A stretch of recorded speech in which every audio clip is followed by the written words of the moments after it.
que 70% das famílias brasileiras estão endividadas. Usa o dinheiro, aprendeu a usar, mas nunca estudou direito sobre como ele funciona. E ele fala que esse é o ponto. Se você tem uma crença negativa quanto a dinheiro, se você acha que acumular patrimônio não é bom, eu não sei quem foi o primeiro, mas eu vi esse conceito primeiro, foi com o T. Harv Eker. E ele fala que tudo começa no pensamento. E ele fala que muita gente tem resultados ruins com o dinheiro porque tem pensamentos e crenças nocivas quanto ao dinheiro. E ele fala que grande parte dessas crenças, elas foram estabelecidas através de 3 coisas. Uma programação verbal, então aquilo que você ouvia as pessoas falando sobre dinheiro, e raramente você tem contato com pessoas ricas que entendem o jogo do dinheiro. Geralmente você tem contato com o pessoal que tá ali na classe média ou mais baixo do que isso, então geralmente o pessoal usa o dinheiro, aprendeu a usar, mas nunca estudou direito sobre como ele funciona. Então não costumam ser opiniões muito positivas. Além disso, você tem os exemplos, que é o segundo ponto. E qual que é o exemplo tradicional? Principalmente aqui no Brasil. Saiu uma estatística do Conselho Nacional do Comércio, CNC, ou Confederação Nacional do Comércio, não lembro agora direito. Mas falando que 70% das famílias brasileiras estão endividadas. Então, por mais que, vamos supor que a prática verbal fosse positiva quanto a dinheiro, no exemplo, o normal no Brasil, ou pelo menos o comum, né, não deveria ser o normal, é as pessoas estarem endividadas.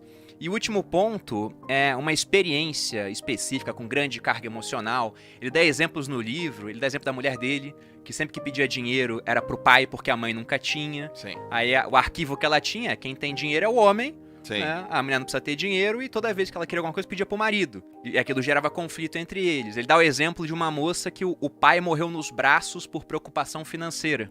A moça virou enfermeira, talvez até pra salvar o pai, né, inconscientemente, e toda vez que ela ganhava dinheiro, ela achava que aquilo era errado. E ele fala que esse é o ponto. Se você tem uma crença negativa quanto a dinheiro, se você acha que acumular patrimônio não é bom, você vai dar um jeito, né? Os seus pensamentos vão levar a sentimentos nocivos, a ações ruins, e o resultado vai ser você desperdiçar o dinheiro até que só sobre na sua mão aquela quantia que você julga ser adequada. Se você acha que é imoral ter milhões, você nunca vai ter milhões. Se por acidente a vida te der alguns milhões, o cara ganha na Mega Sena, ele tende a gastar tudo até que só sobre o dinheiro que ele julga adequado. Sim. E é o que acontece mesmo. Historicamente, você pega pessoas que ganharam na loteria, a maioria, em 5 anos, tá de volta à situação inicial. Sendo que às vezes é dinheiro que você pensa assim, meu Deus, é tanto dinheiro, como é que o cara consegue gastar? Sim. Eu lembro que uma vez, tem tempo já, mas saiu na Record, uma entrevista com um cara que ganhou um prêmio da loteria gigantesco, antes do Plano Real também. O cara, ele gastou tudo. Uma parte a inflação pegou, né? Inflação muito grande naquela época, mas ele contando a história dele, ele saía e pagava a conta pra todo mundo no restaurante.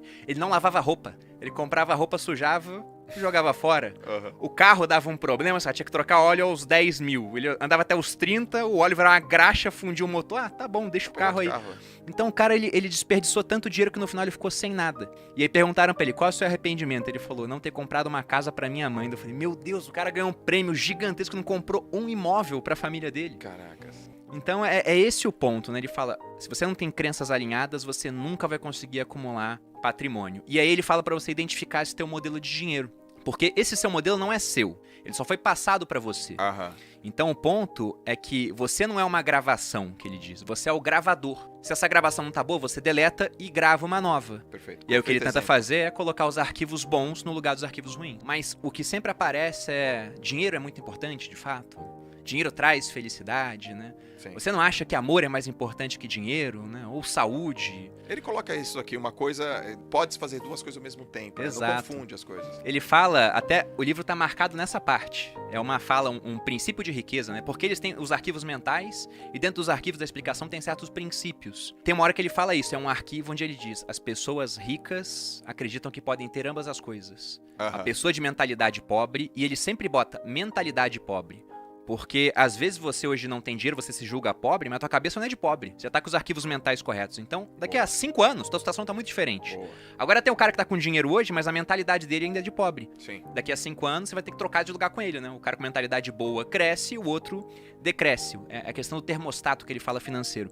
Mas o que ele diz é, quem tem mentalidade pobre julga que ou é uma coisa ou outra.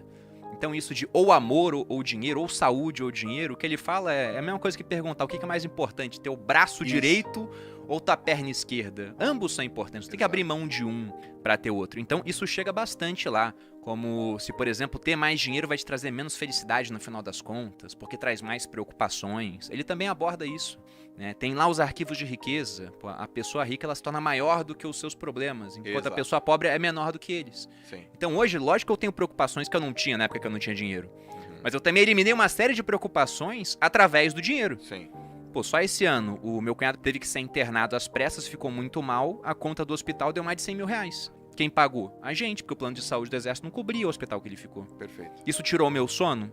Não. Se eu não tivesse dinheiro, eu estaria tirando meu sono até agora, eu pensando que eu podia ter salvado a vida dele, mas não tinha capital pra isso. Eu lembro que a gente falou sobre isso, porque você teve um problema na coluna, Tive. e o que segurou você no tratamento, ficar de boa, foi o dinheiro que você tinha guardado, o dinheiro que você tinha aplicado. Foi de fato. Então, ou seja, uma preocupação, ou vamos dizer assim, uma questão de saúde foi amenizada, tranquilizada, sei lá, diminuída, porque você fala, do ponto de vista de grana, eu tô de boa. Então é aquele ponto, né? O que é mais importante, o dinheiro ou a saúde? Ele até coloca uma frase, um princípio de riqueza, que ele fala que o dinheiro é muito importante nas áreas onde ele tem influência Ok. e insignificante onde não tem. Aham. Então, a saúde é muito importante, mas eu só pude preservar e recuperar minha saúde porque eu tinha um dinheiro pra isso. Então, ele até fala que ou você sai igual os seus pais, pelo menos igual a um deles, ou sai totalmente oposto por rebeldia. E amo meu pai, minha mãe, nunca deixaram faltar nada pra mim, mas também nunca sobrou muita coisa lá em casa. Porque dentro de perfis financeiros, né? A gente pode falar que tem um cara que é o financista, o cara que é o poupador, a Malu é uma poupadora de fábrica. Aí você tem a pessoa que é desligada com dinheiro, que é o meu pai, não ligava pra dinheiro, e tinha a minha mãe que era descontrolada. Então quando você casa um desligado com um descontrolado, Dá ruim. um não liga, o outro gasta muito. Então eu cresci numa família onde o normal era ter dívida. Tá. E olhando aquilo eu pensei, eu não quero isso pra mim. Então, grande parte dos arquivos aqui, de fato, eu encontrava situações onde eu via, nossa, eu tive um exemplo negativo aqui. Por exemplo, em 96, os meus pais tinham celular. Ninguém tinha celular naquela época. Aquele grandão. Era um grandão, era pra falar entre eles, talvez com a Abílio Diniz, né? Porque era outra pessoa que tinha celular no Brasil. E era caríssimo. Era muito caro. Eu Então, lembro. eu não sei por que cargas d'água eles tinham celular naquela época, mas tinham. Não tinha ninguém. Então, pra falar. vendo aquele tipo de coisa, eu falei, poxa, eu não quero me comportar igual os meus pais nesse aspecto. Em vários outros, minha mãe é uma pessoa ímpar, assim, em termos de generosidade. Meu pai é a pessoa mais culta que eu conheço. Meu pai fica me zoando de homem de poucas letras, né? Eu leio pra caramba e ele fala, homem de poucas letras, porque ele é muito mais culto do que eu. Só que nesse aspecto financeiro, eles foram um modelo que eu falei, eu tenho que sair diferente disso. Então, meu modelo de dinheiro não pode ser igual ao dos meus pais. O termostato deles estava marcado, naquela época, mudou ao longo do tempo, mas estava marcado para negativo. Porque o normal para eles é não ter patrimônio e tá devendo. Então, quando eu vi aquilo, eu falei, eu tenho que mudar.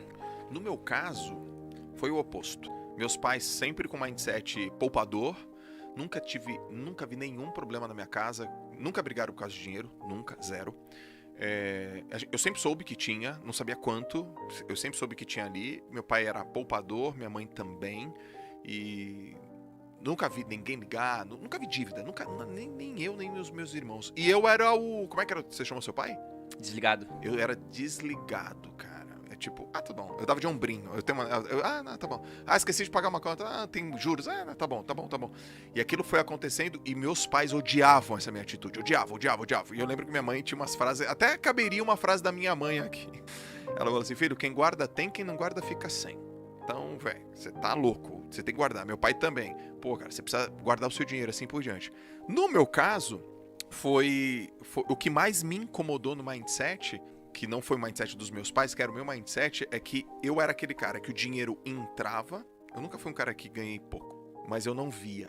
Ele escoava. Eu olhava assim e falei, eu ganhei 6 mil reais esse mês. Tô te falando assim, sei lá, 2005. Grana Muita do que grana. hoje. Eu morava em Santos, sou educador físico. Você ganhava 6 mil reais no mês? 6 pau e 800.